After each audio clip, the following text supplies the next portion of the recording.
This helicopter looks like so many others in the row. Just a vintage machine at the Boneyard supplying parts to others.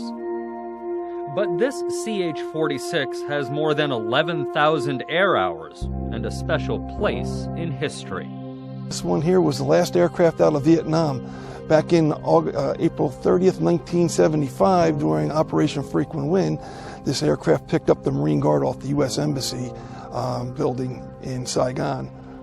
When most people think of the last helicopter out of Saigon, this is the image that comes to mind.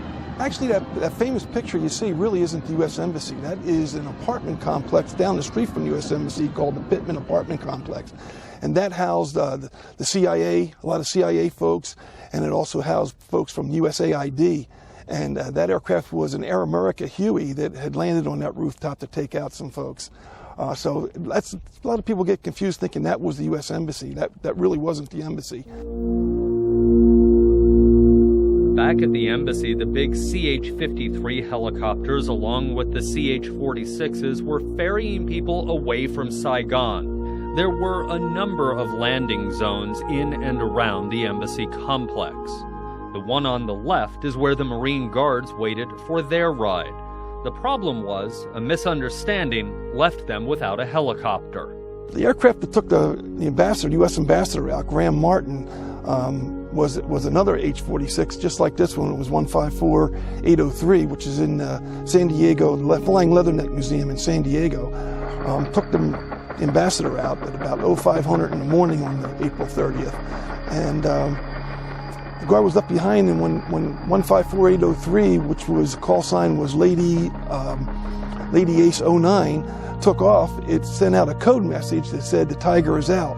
And all the other aircraft in the area thought that meant that the mission was complete, and they all left and went back to their ships, leaving the Marine Guard on the roof of the Chancery building. On the roof that day was Corporal John Gillian. We spoke with him from his home in Massachusetts. I'll never forget Major Keane saying, "Gentlemen, we all joined the Marine Corps, we're all going to die like Marines. This could be our Alamo." And we all just looked at one another and went, "Oh boy."